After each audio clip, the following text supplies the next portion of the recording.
देखो बच्चा, अभी हम स्टार्ट कर रहे हैं। ये जो सम है बेसिकली बहुत ही सिंपल, 4 और 6 ये कोई कॉम्बिनेशन सम नहीं है, ये बस बाकी रह गए थे इसलिए ये दो सम को लिया हुआ है। The sum of first 5 term of GP y upon 3 y upon 9। आपको ढूंढना क्या है, तो आप बोलोगे is 121, find out the y। तो आप बोलोगे सर इसका मतलब एस एन जो दिया हुआ है 121, y दिया हुआ है y upon 3 y minus y upon 9। आप बोलोगे a होगा y, r जो होगा वो t2 डिवाइड बाय t1, तो होगा t1 t2 t3, तो ये होगा y अपॉन 3 और ये y। सॉल्व करोगे y और ये होगा 1 अपॉन y, ये y का y ही रहा, ये 3 नीचे आ जाएगा न्यूमरेटर में। तो अब बोलोगे सर ये तो क्लियर, y को y कट किया तो 1 अपॉन 3। बच्चा अभी थोड़ा प्रॉब्लम होने वाला है क्योंकि y अपॉन 3 का 1 अपॉन 3 का जब भी करते हैं ना तो पॉइंट में आंसर आएगा। देखो ये 0 पॉइंट, तो इसको हम पॉइंट में कन्वर्ट नहीं कर सकते और यहाँ एलसीएम और सब कुछ आएगा, आपको थोड़ा ध्यान रखना पड़ेगा। आप बोलोगे सर इसका मतलब ये जो है फॉर्मूला ये वाली यूज होगी, तो हाँ बच्चा सही है।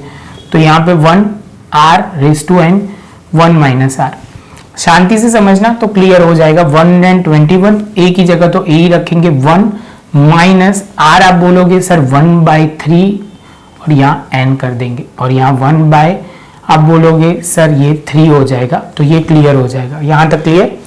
इसके बाद बच्चा अभी एलसीएम की बारी, तो 121 ये a 1 माइनस 1/3 n और यहाँ का करेंगे तो देखो मैं सीधा लिख रहा हूँ 1 माइनस 1/3, तो ये एलसीएम लेंगे तो 3 माइनस 1 तो 2/3 हो जाएगा। कितना हो जाएगा 2/3, तो ये 2/3 लिखा।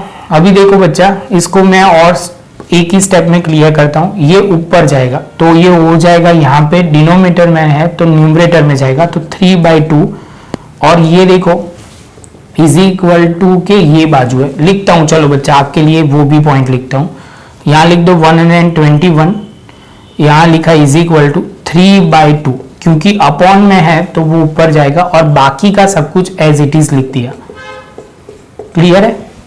अभी समझना शांति से, ये 2 को सामने ले जाते हैं और 3 को यहाँ पे, तो 121 इंटू 2 डिवाइड बाई 3 a और यहाँ पे लिखेंगे 1 माइनस a। आप बोलोगे सर आपने a की वैल्यू क्यों नहीं डाली, तो चलो बच्चा वो डाल देते हैं क्योंकि a हमारा y है और यहाँ पे भी y और यहाँ पे भी y, तो आप बोलोगे सर ये 1 माइनस 1/3। यहाँ बच्चा एक पॉइंट हम और एक मिस कर गए जिसका नाम है S5 दिया हुआ है, सम ऑफ 5 नंबर्स दिया हुआ है, तो बहुत इजी हो जाएगा सम 5, तो यहाँ पे भी 5 हो जाएगा। तो आप बोलोगे सर यहाँ वैल्यू पुट कर देते हैं, यहाँ पे S 1/3 की जगह आप बोलोगे सर 3 की पावर 5 जाना है तो 6 तक जाएंगे, तो 104 मतलब 1/243, यहाँ पे लिखेंगे 243, तो अभी बहुत कुछ क्लियर हो जाएगा।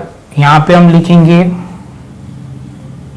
243, यहाँ तक का हो गया। बोलोगे सर यहाँ से n चला गया तो अभी ये सॉल्व कर सकते हैं, तो वो इसका कुछ होता है तो देख लेते, पॉइंट में नहीं आता तो कर लेते, पॉइंट में आ रहा है तो जैसे का जैसा है वैसा ही रहना देना पड़ेगा। 2/3 यहाँ पे y, इसको हम एलसीएम यहाँ मैं कर लेता हूँ 1 माइनस 243 माइनस 1 अपॉन 243, तो ये सॉल्व करोगे तो 242 डिवाइड बाई 243, तो ये हो जाएगा 243 और ये 242, सामने सब कुछ जाएगा बच्चा, तो ये 1 to 1 ये 243 ये 240, ये होगा आप बोलोगे 2 और यहाँ पे आप बोलोगे सर ये होगा 3, तो y मिल जाएगा।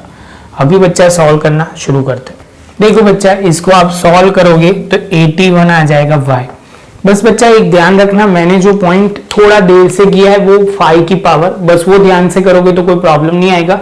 लिख लो सम, इसको मल्टीप्लाई और डिवीजन ही किया है, इसमें कुछ नहीं है, कैलकुलेटर पे करोगे तो आराम से हो जाएगा। तो y का आंसर आ जाएगा 81 और हमारा सम भी खत्म। ये सम लिख लो, उसके बाद हम दूसरा सम स्टार्ट करते हैं। बच्चा 6 नंबर का सम स्टार्ट करते हैं।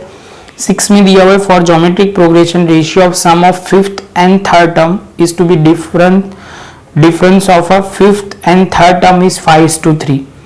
तो पहले रेशियो की बात की और बाद में डिफरेंस की बात की। अभी बच्चा सम स्टार्ट कर रहे हैं सम नंबर 6। कौन सा बच्चा? सम नंबर 6, जिसमें आप ध्यान से समझना टर्म बोला हुआ है, टर्म। तो geometric progression ratio of sum of fifth term and third term उसका दिया हुआ है।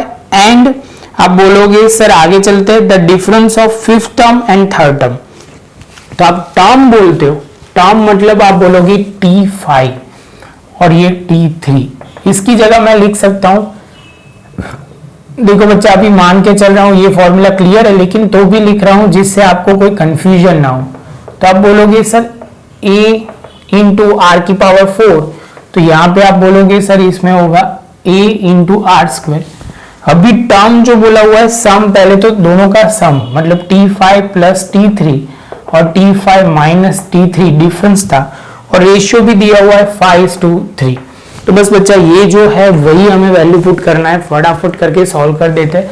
तो यहाँ पे लिखेंगे A into r square, r की पावर 4, और यहाँ A आर स्क्वायर, यहाँ 4 और यहाँ पे A into r square 5/3।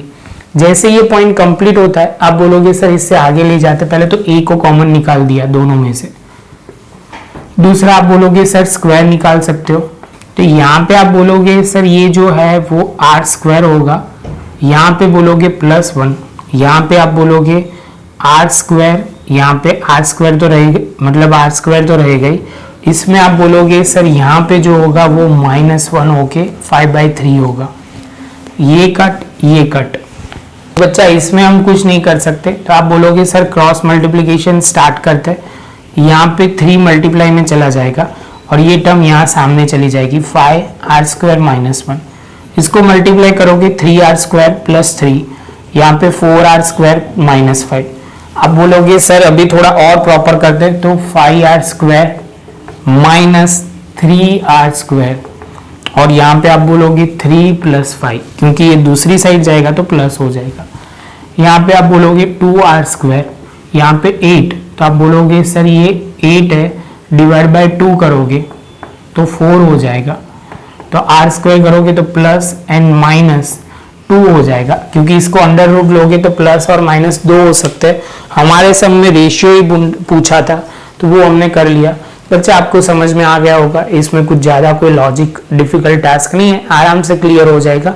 Proper notebook में लिख लो बच्चा। मिलते हैं नेक्स्ट लेक्चर में नए टॉपिक के साथ।